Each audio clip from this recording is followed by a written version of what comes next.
Hi guys! So sabi ko nga sa inyo, ito na yung mga nakakahilong sitwasyon dito sa trabaho namin. So ayan, naisipan na naman ng mga bata pumunta ng mall dito sa Bahrain. So ayan, pero maganda na rin kasi nakakapasyal-pasyal ako, kaso lang nakakahilo kapag lalo na paiba-iba sila ng gustong gawin, mahihilo ka, ewan ko ba bakit, kaya ako sunod-sunod na lang ako sa kanila, kung saan sila pumunta doon na lang din ako. So ayan nga, papasok sila ngayon ng escape room. So ayan, at ako naman dito mag-aantay ako, iiwan ako dito, mga 1 hour lang naman sila dyan sa loob. So ayan, nandyan lang sila, ako dito lang sa tapat.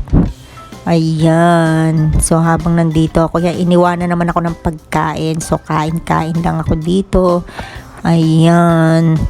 Dahil nga wala namang magawa dito, nag-aantay lang din ako. At ayan, lumabas ako dito ng restaurant at para mag-ikot-ikot. Babalik na lang ako after 1 hour.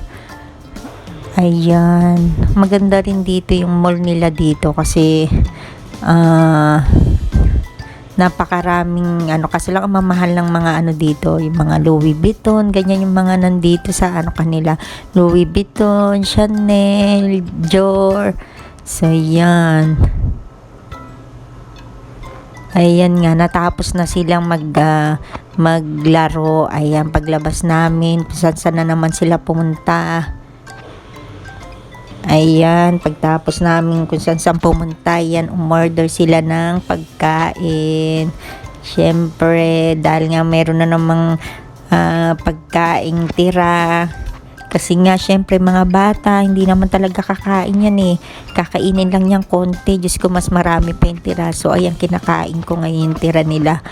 Ayan, dahil nga tapos na akong kumain, sabi nila, tawagan ko daw sila kapag tapos na ako kumain, pupuntahan nila ako. At ayun nga, pagtapos nga, akala ko uuwi na kami. Ayan, pumunta na naman sa loob ng isang market na hindi ko alam kung anong gagawin nila. Magsasarado na, wala ng tao dito sa mall na to. Ayan, nakikita nyo, wala ng tao kasi nga mag-11 na. So wala ng tao dito masyado. Itong mga to, ata kakabukas lang ng SM. So ayun guys, paglabas nga namin ng SM, ayan, nagantay kami ng taxi. Ayan, tignan nyo naman, sarado na yung SM, nandito pa rin kami sa labas. Paano ba naman nagpabook ng taxi? 12:30, di na 1 oras kami nag-aantay dito. Ayan, bahala kayo dyan, basta ako dito video lang. Ayan, ninayaan ko sila maglaro dyan, bahala kayo dyan kasi hindi naman delikado dito. So ayan, ako dito nakaupo lang, tinitignan ko lang sila habang naghaharutan, bahala kayo dyan. So yun nga, dumating na nga yung taxi na binook nila. Ayan, papunta na kami sa bahay. Hindi ko alam kung kaninong bahay, sa dami ng magkakapatid ng amo ko. Ayan, hindi ko alam kung saan kaming bahay matutulog.